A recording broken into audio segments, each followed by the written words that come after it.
was for 12 years the senior Army officer in the United States. During that time, he was being paid by a foreign country, and he got away with it. His name was General James Wilkinson. I'm Stephen Yoder, and this is Abbreviated Bios. James Wilkinson was born in Calvert County, Maryland in 1757 to Joseph and Alethea Wilkinson. His father died when he was 7 years old. Wilkinson originally studied medicine at the University of Pennsylvania, but decided to join the Continental Army in the winter of 1775. He became the aide-de-camp to Major General Nathaniel Greene. After the British were driven out of Boston, he joined Benedict Arnold's staff during the unsuccessful attack on Quebec. After a sickness, he was put on the staff of General Horatio Gates. Wilkinson was part of Washington's attack on Trenton and Princeton in the winter of 1776. He stated, "I was one of the little band who faced the storm when the summer soldier and the sunshine patriots hid their heads." As a high-ranking member of General Gates's staff, Wilkinson was tasked with delivering to Congress the news of the victory at Saratoga. He took his time getting there, visiting with friends on the way. Once at Congress, he gave Gates the credit for the victory over Benedict Arnold, who was the actual hero of the battle. Early in 1778, he revealed the correspondence between General Thomas Conway and Horatio Gates about wanting to get rid of George Washington. This set off the revelations about the Conway cabal. Gates was so angry he challenged Wilkinson to a duel. While it was avoided, Wilkinson left the Army in March 1778. James married Anne Biddle in 1778. They would have 4 sons together, 3 of whom would reach adulthood. She would pass away in 1807. He came back into the Army as Clothier General from 1779 to 1781, which meant he was in charge of providing uniforms for the soldiers. He quit because he found the work tiresome and the pay insufficient. After quitting the Army, he moved to Kentucky in 1784. He wanted to profit from land speculation, but quickly fell into debt. It was money problems that would lead to a lot of his traitorous ways.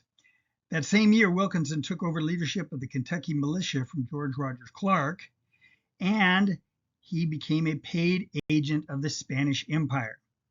He successfully worked to separate Kentucky from Virginia, but was also trying to connect it to Spain. When he laid out the town of Frankfort, he brazenly named a street after his patron, Esteban Miro. Wilkinson was very specific about how the Spanish needed to contact him. He said, "My name or condition shall never be written, and always shall be designated by the number 13. All our correspondence must be carried on in cipher. In general, it shall be Your Excellency alone, or in case that is impracticable, with Governor Foch." Wilkinson received a $7,000 loan from Governor Esteban Miro, which he never repaid. He would eventually gain a pension from Spain. Wilkinson rejoined the U.S. Army in 1791 and served under Mad Anthony Wayne in the war against the Indians in the Ohio Territory. Wilkinson became a brigadier general. His efforts on behalf of Spain became kind of an open secret. Wayne began investigating Wilkinson's ties to the Spanish government, but before he could court-martial Wilkinson, Wayne died. Wilkinson then became commander of the Army, the top post. During the early years of the U.S. Army, soldiers liked wearing their hair in a queue, kind of a long ponytail. Wilkinson, as senior officer, banned it from being worn. This was kind of controversial.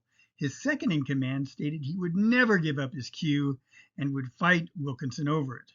The man died suddenly, and he put in his will that he wanted his queue to be hanging outside the casket so that Wilkinson would know he never gave it up. Wilkinson was in many ways an effective commander, and he did work against fears that the Army might take over the country. It was during the Jefferson administration that Wilkinson's treason went into high gear. In 1803, he was given the honor of taking possession of the Louisiana Territory from France. In 1804, Jefferson sent out the Lewis and Clark expedition. Wilkinson informed the Spanish encouraged them to send soldiers to intercept the expedition. They did, but fortunately couldn't find them on the vast frontier. If they had, the expedition would have just disappeared from history. Wilkinson was part of Aaron Burr's plot to separate the Louisiana Territory from the U.S. to create a separate country. When the plot began to come to light, Wilkinson threw Burr under the bus by informing Jefferson of Burr's involvement. He provided a secret letter to show that Aaron Burr was guilty and to clear himself. Wilkinson altered the letter, however. Many of his friends turned against him at this time. One positive accomplishment of Wilkinson was to order the Zebulon Pike expedition, which explored the southern part of the Louisiana Territory.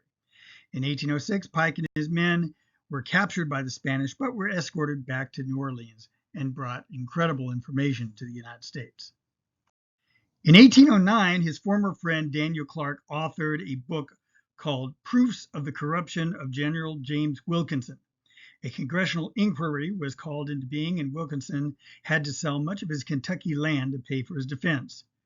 President Madison ordered him court-martialed, but he was acquitted. Madison approved the verdict with regret. Wilkinson, who was regularly referred to as the Spanish pensioner, had some other close calls. Once, a messenger carrying 3,000 silver dollars was murdered by boatmen. They were captured and put on trial. They didn't speak any English. A translator was called who happened to also be a Spanish agent. The murderers explained that the loot was a payment for Wilkinson for the information he had sold to Spain.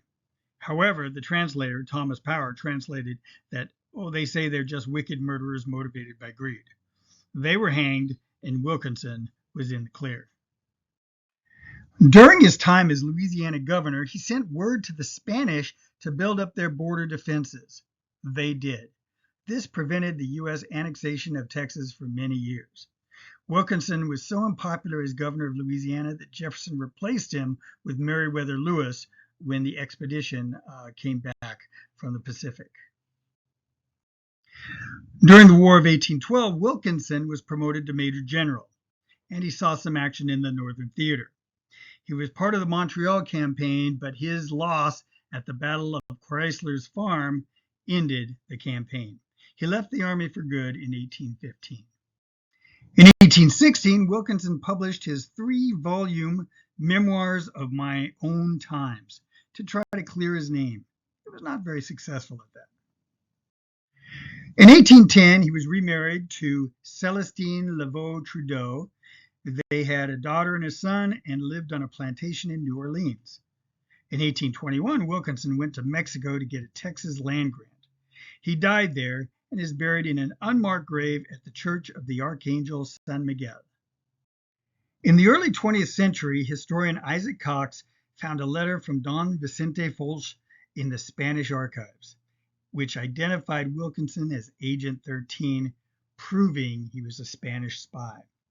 Historian Andrew Linklater said, as a spy, his tradecraft was excellent. Wilkinson sent out his information in a code, just rows of numbers in groups of 4. It was never broken. Theodore Roosevelt said, in all our history, there is no more despicable character. Thank you for listening or watching Abbreviated Bios. Please subscribe on Google Podcasts, Spotify, Rumble, YouTube, or other places.